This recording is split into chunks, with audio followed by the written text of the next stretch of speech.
What is going on, everybody? This is your host, Rob, back with another episode of From My Experience podcast.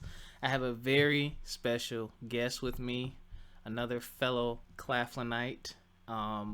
We have some we have some great memories together, great times. I ain't gonna put on Front Street about stuff she used to do when she was young, but she's young, she's fly, she's gorgeous, she's successful. Great reputation, good head on her shoulders, and very knowledgeable. And she definitely helped me out not too long ago when I was trying to make some life decisions, and I appreciate that. And without further ado, Miss Anita Mitchell. But if you really know her, everybody call her Nida. What up? Hey y'all, how y'all doing? They all right. Thank y'all for continuing to support the show, by the way. I appreciate it. So we're going to get right into this.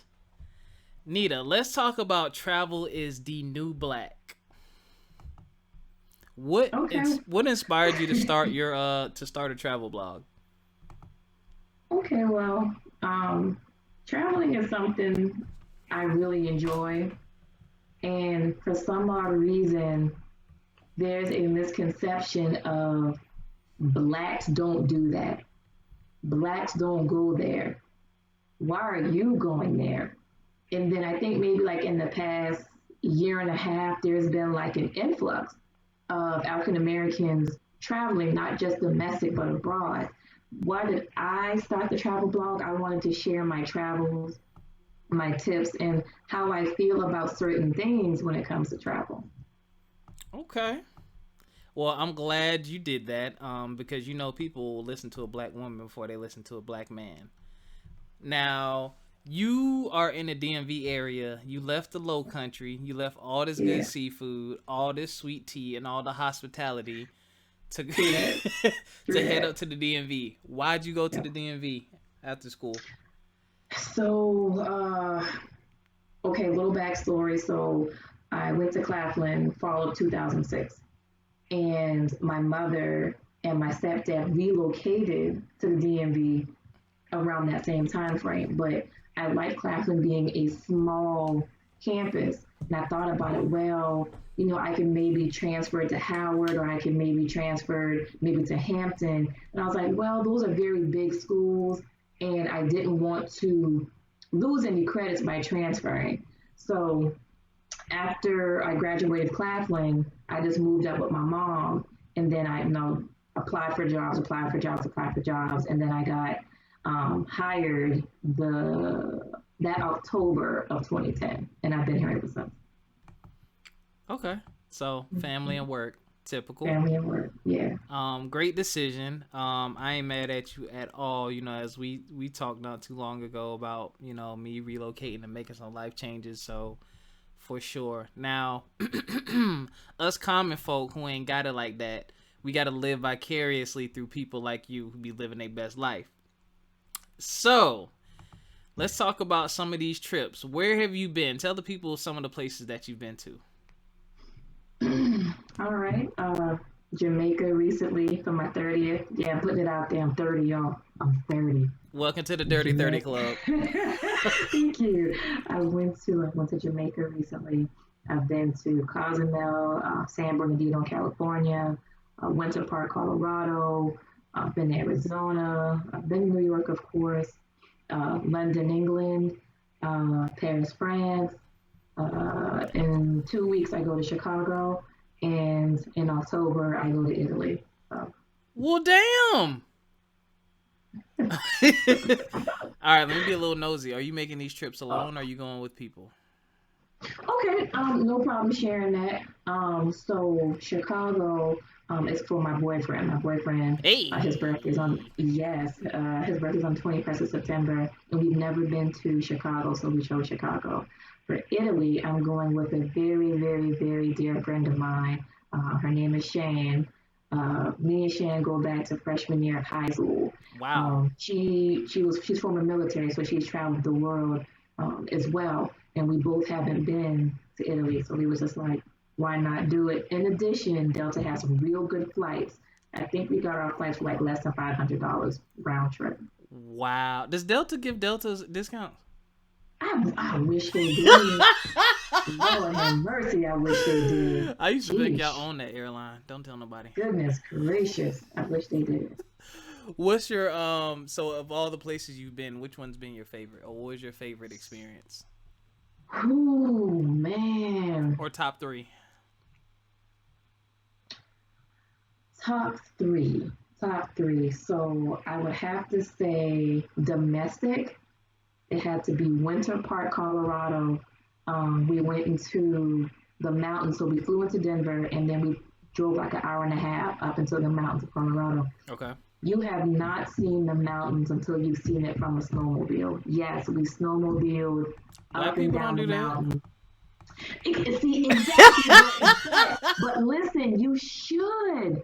You should. Black people should take advantage of these great things that are here right in the U.S. Like you don't always have to go to Jamaica. You don't have to go abroad all the time to have this experience. What else? I would have to say the Grand Canyon. Mm-hmm. Pictures don't do that place justice, but do your research because if I'm not mistaken, there are different parts of the Grand Canyon. Okay. And some are owned, is it owned and operated or just operated by Indians? Oh wow. And you cannot go up to certain parts of the Grand Canyon or you have to pay different prices. I think there's like a north rim and a south rim or something like that. But man, oh man, pictures don't do that place justice. Now, abroad, I have to say my favorite experience was the catacombs of Paris. Are you familiar with the catacombs? You talking about the comb that I use to comb my hair?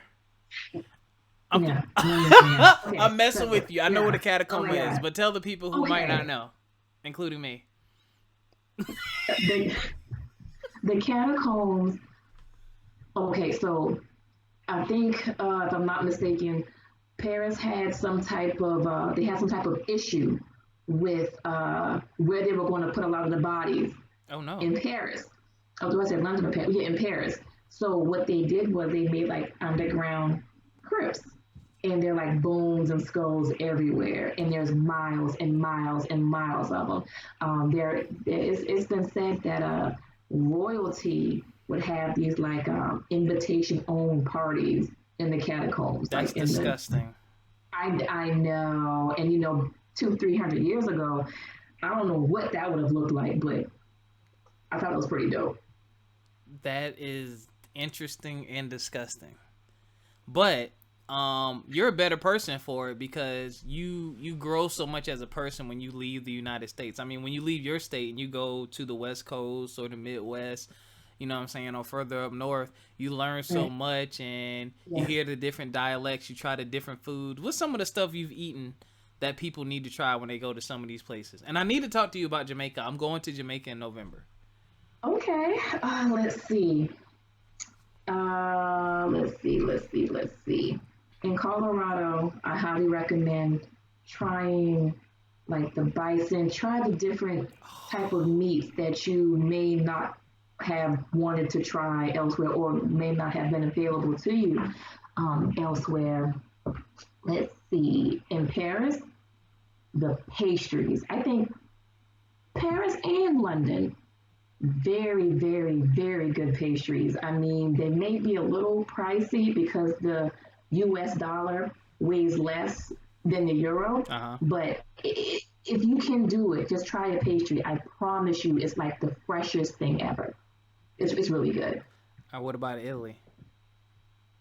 Italy, well, this is my first time going, so I'm going to be doing the cliche type things like trying gelato Okay. and pizza. So yeah. I've always wondered if the food we have here that they call Italian food is the same over there. Because like when you go to different countries, it's not what they give us.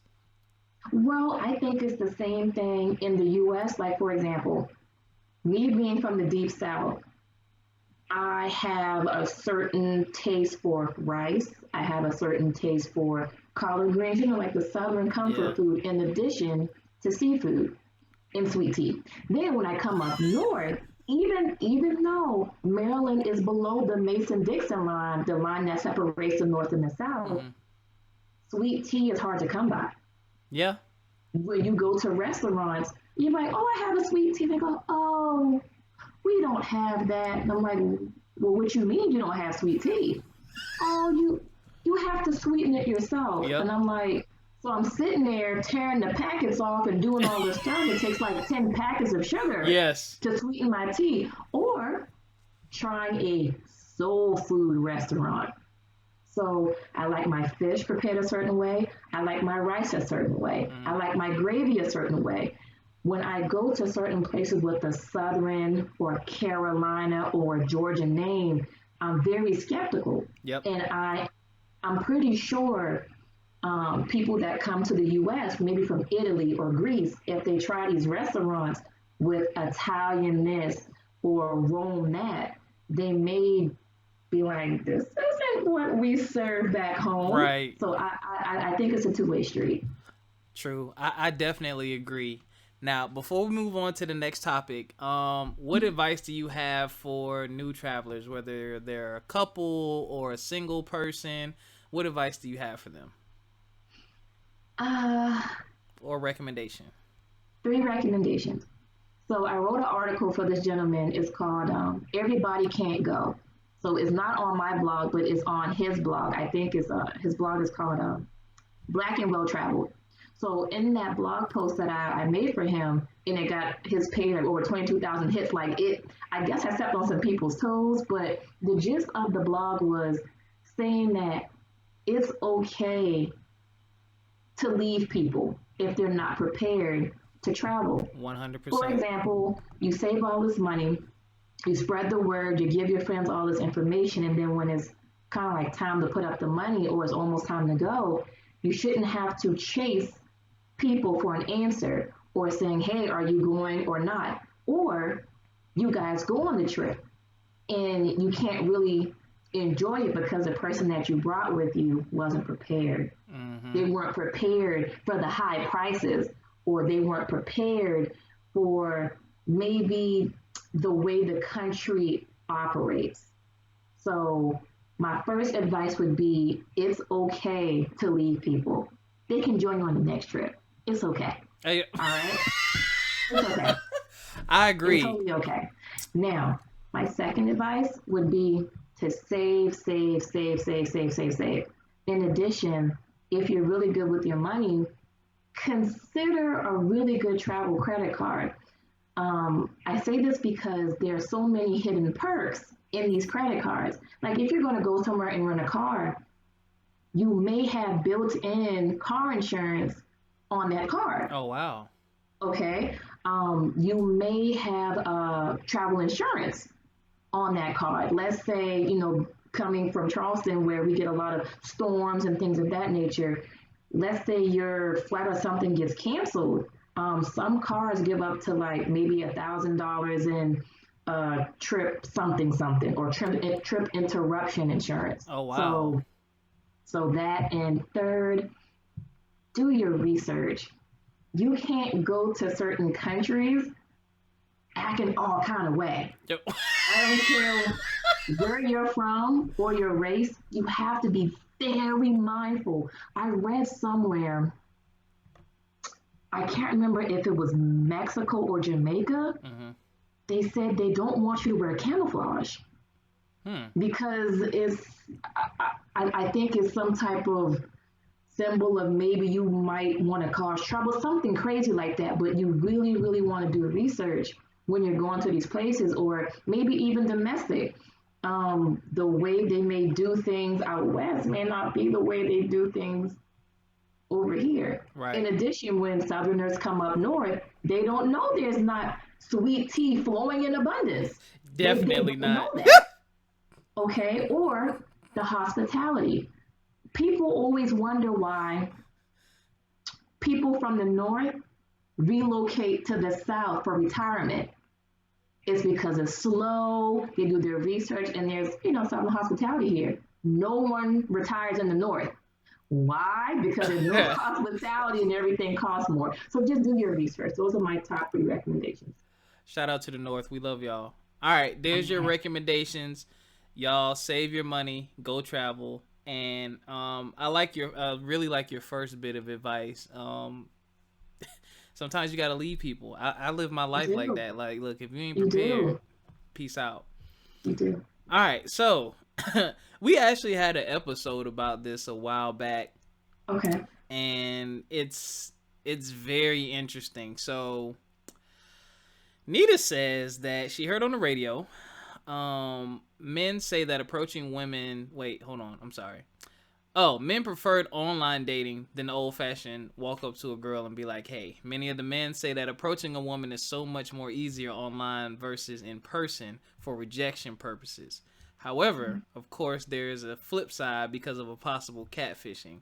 But the catch-22 was anyone can lie and mislead people. So it's been a while since we touched on this, but I'm like 50-50. So I'm like 50-50 on this. I'm trying to think, have I dated? No, everyone I dated was from school. I need to break that Okay, out. maybe because you're more comfortable, because you maybe knew them or maybe knew of them. Yeah, now comfort. Online dating. So when people say online dating, like me, if I'm gonna holler at a chick online, I'm gonna do it. I'm not using a dating app. It's gonna have to be Facebook, or I'll probably start the conversation if I catch you out in the street or something, and then catch you on social media or DM you on Instagram or something like that, because that's authentic. Like I don't understand in this day and age where you have FaceTime, Skype, you not FaceTime, but whatever. If you have a Galaxy phone, they have video chats. People can send pictures. Like, how you don't know that's not them? Like, come on. True indeed. True indeed. Then on the flip side, yeah, you can see them on Facebook, but then getting to know them, it's like, yeah, you're really not what you portray yourself to be. Yep. Like they were saying, like Instagram models, how they're really like wearing their best friend's clothes. So it's like, okay, yeah, I see you, but you're not who you portray yourself to be. Yeah, so I'm big on dates. Like I'm getting older. Dang, you make me feel old. You just turned 30. You make me feel real old. I'll be 34 in December. But don't do that. But you made me lose my train of thought. Wait, what did you just say?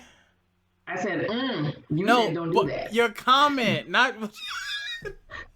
Oh, what I said was, like, if you take the Instagram models. Oh yeah, I got you. Portraying to be someone else. Yes, that's why I think dates are important. So spending time with someone and getting to know them, holding a conversation, I think that's the biggest thing. Because I mean, the online stuff, you can only take it so far, and then like before the date, right? Yeah. Before you guys actually meet.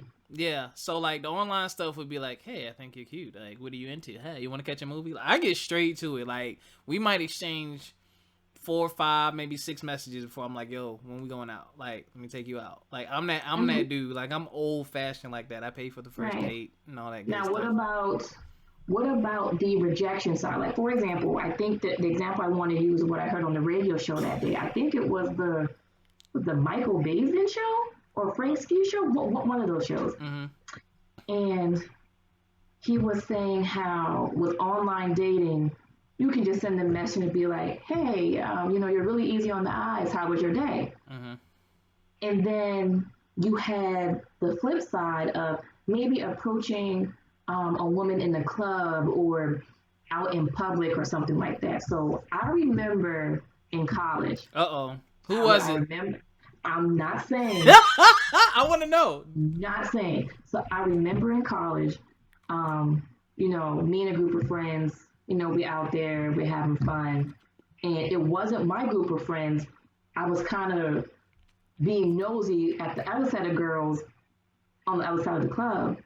And I saw this guy approach a young lady. Of course, I don't know what was said because the music was loud. We're in the club. And I can kind of maybe put together what happened. So from what I could see, it went like this. He said something to her, and she's all... They can't see you, but if you're... Right.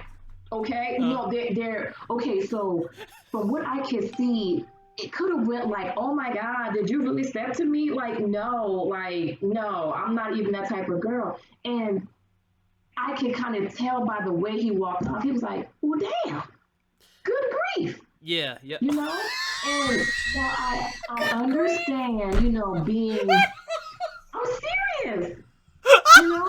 Wait, I ain't heard good grief since like 1995. Go ahead.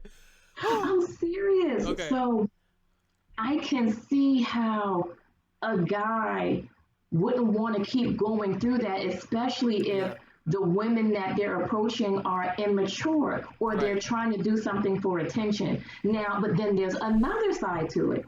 Trying to approach a female and you're really sweet, like, hi, my name is such and such. Would you want to chat a little bit? Versus, hey, boy, listen, boy, you sexy boy. There's a big difference. Okay. So you're 1,000% correct. The dynamic has changed a bit too, because y'all are hollering at us. This is true. How did you meet your man? Social media is crazy. Okay. So, my very good friend and soror, we went to high school together, and she's my travel buddy. She's the one I went to Winter Park, Colorado with. Mm-hmm. So apparently, I guess one of our Facebook memories came up because he actually lived here, and he reached out to her like, "Hey, who is this? There this you go. See, that lives here in Baltimore, which is easy on the eyes." And she's like, she goes, in my best Charleston voice, she goes, "What? What do you want to know about her for? I ain't got much to say about her. What you want to know about her for?" So he's like, "Okay, well, wait a minute. Let me shoot my shot." So she let me know. She's like, "Hey, Nida, I have a really good guy friend that lives in your area. He's responsible. I know you ain't for the bullshit, and he ain't for the bullshit. So, if he slides in your DM, see what happens." So I'm like, okay. And he was in my DMs, very, very respectful. Mm-hmm. Greeted me very respectfully, and we chatted for a little bit, and I guess he liked the conversation, and we're still together today. And next month would be a year since our first date. Wow. Why do women always remember that? The first date. I think it's because at a certain point in your life, you do have expectations, mm-hmm. but you don't want to really be dead set on those expectations. So when things go as planned, it's kind of memorable. Wow. Yo, there is nothing like the best friend or close friend endorsement to get with somebody. When that friend gives you the endorsement, yeah, I'm telling you. Yeah. I don't think some of y'all understand how powerful that is when you get the endorsement. Nothing stops that. You're guaranteed you in there unless you just mess it up. I agree. I totally agree. And with, approaching women these days, it's like a guy like you. What do you say? What are we supposed to like? What do we do? What do we say? Like you haven't. I mean, you're in a relationship, so. But I'm pretty sure some dudes have probably tried to approach you. Yeah, they have. I've had, some of the, really, respectful, and for some reason I've always attracted older men. I guess is the way that I carry myself.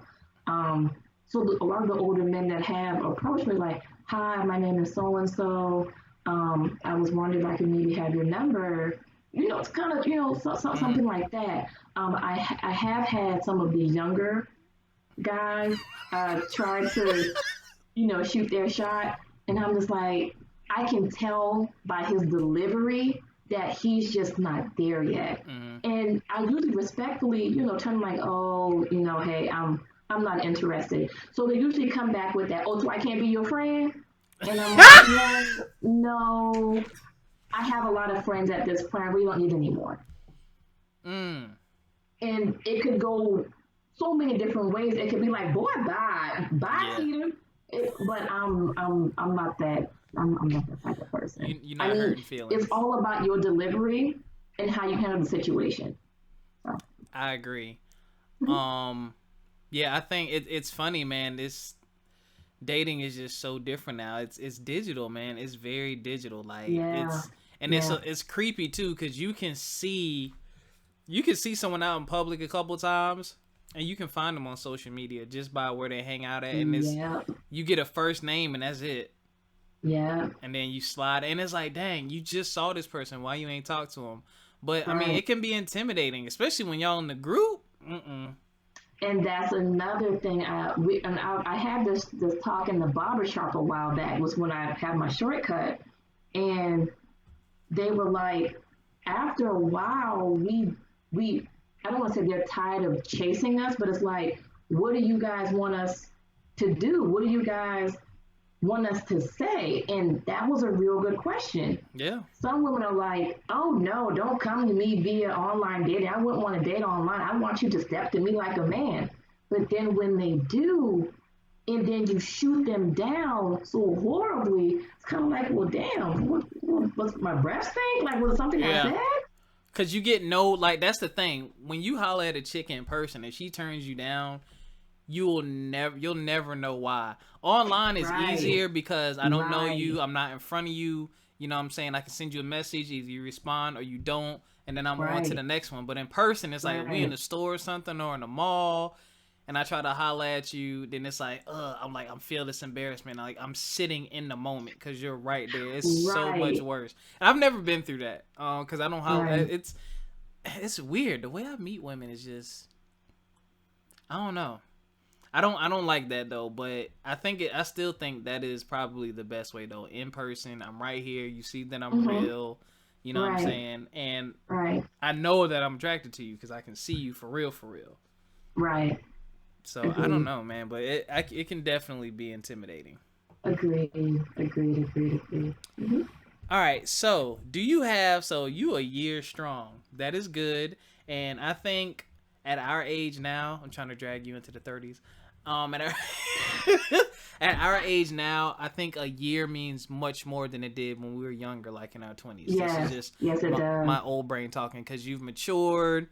Yeah. You've been through some stuff, so now you can kind of look at a person through a different lens versus, oh, we dating, we have fun, time's flying, versus, okay, like you got your stuff together for real, like I must have, oh, we can do this together, oh, you want, okay, yeah. So what advice do you have for women late 20s, early 30s about serious dating? Because you're definitely in a serious relationship because y'all taking trips, so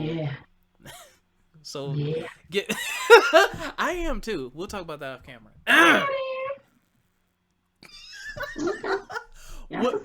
What advice do you have? No, wait, before you answer that. Okay. I got another question, but answer that. Okay. So in all seriousness, you have to be ready.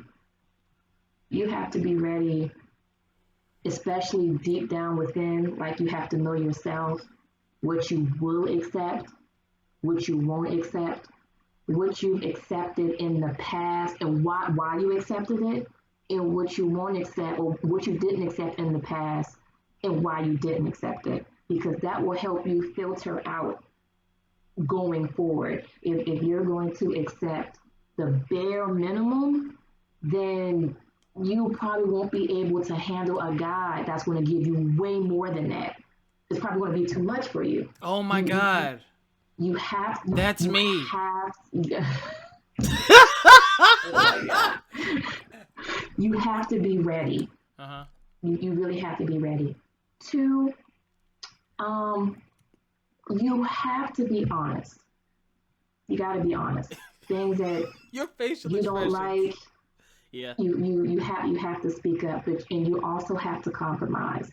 It's not about you anymore. It's about you guys. He's a lucky man. Say it one more again. It's not all about you anymore. It's about you guys. You guys are now one. I mean, you're not married or anything, but you have to remember that your actions also will reflect on him or her as well. Let me tell y'all something too. I might have said this before, but and ladies, this is a tip from a man. Guys, I gotta spill it a little bit. I seek counsel when I'm in a relationship, if I'm having an issue or I got questions, I seek counsel from people who are in successful relationships. I typically talk to married people because a lot of my friends are married with families and stuff. Yeah. And one of the questions that I've asked in the past is like, yo, this is going on. Like, when you had issues with your woman or whatever, or you wanted her to grow or change, did you see a difference after y'all got married? And honestly, a lot of my friends were like, there was very little change, because it's like, that's a lot of women's objective. Like, they want to be married. Granted, they not just to be married, but they want to be married. So like, you already married me now, so there's no incentive to change or unfortunately. Really. But I feel the opposite though. I feel like if I propose and you say yes, and we take those vows, and your dad gives you to me to take care of you for the rest of, my life and our time together, like, I'm going to step it up another level, because if I don't, what was the difference between us dating and us getting married other than the ceremony and the vows? That's very true. I would hope and pray that when, a man and woman, a man and man, woman and woman, whatever, when they do take those vows, that they continue to outdo each other in love. Yes. A lot of times when you're dating, you want to kind of show that person how much you mean to them, and vice versa, and how much that person means to you. So, you do little things here and there, but you got to keep doing them. Yeah. You can't just stop. If you were already sending your significant other or the person that you were dating flowers or candy here and there, you might kind of want to do that. Maybe not as frequent, but do it every once in a while, especially if you know that's what they like. Right. If your significant other likes a certain type of beer when they come over, make sure you have that stock. Just like little things. Like, you don't have to go extremely above and beyond. You can just do the little things. And I think what happens is, once people get married, the things that they were outdoing each other and doing, it stops. And they're kind of like, what happened? Yeah. And like, you're dedicating your lives to each other. So it's like, my mentality is, I want to do everything and anything possible to make sure that you feel like every day you made the right decision. Because when regrets start creeping in and all that other crap starts creeping in, you start running into issues. And I do believe that a marriage is going to get stale probably at some point, because it's like, I've been with you 10, 15 years, especially if there's no kids or anything. So it's like, what's next? Because I haven't heard this in real life, but like on TV and stuff, they're talking about I had to fall in love again or learn to love you again or whatever, because you continue to grow and you continue to change. But I think that's real important when it comes to marriage, is just, let's keep elevating. That's not the end. Like, that's a new beginning. So yeah, I'm getting sensitive. It's all right. Noobs cry too. It's all right. Real noobs don't cry. Oh my goodness. Well, I've had a great time. Wait, I had another question for you. God dang it! You did. You said you had one more. I said that people stop outdoing each other in love, and you I know what I was gonna ask you. Have you and your boyfriend had any conflict over this year? Big or small? None? Okay, good. No, how do you... again, with like communication, you have to say, I don't like when you say that, or I don't like when you do that. And again, it's all about your delivery. Okay, you can just simply say, yeah, I'm not feeling that. Like, I don't. If you start talking at your significant other, they'll be like, whoa, wait a minute now. Yeah. They might, get on the fence, and they probably won't hear what you're saying because their feelings are hurt. Wow. You're really great. What was your major? Marketing. Okay, so they're your communication skills. That's a Mm-hmm. big part. That's like, to me, that's like 85% of the relationship. But we can Right, communicate, we can get past a right, lot of BS real right. quick. Like if you're upset, you don't tell me, oh no, Right. you didn't like me to leave my shoes right there. I didn't know. Mm-hmm. You ain't say nothing. True, true. Oh, you giving me flashbacks. All right. You giving me flashbacks. You've actually helped me. And I hope you help some of my listeners. Y'all, make sure you check out Nida's blog. Travel is D, the letter D, newblack.com. Go to her travel blog. She has articles on there. She has deals and steals. Hold on.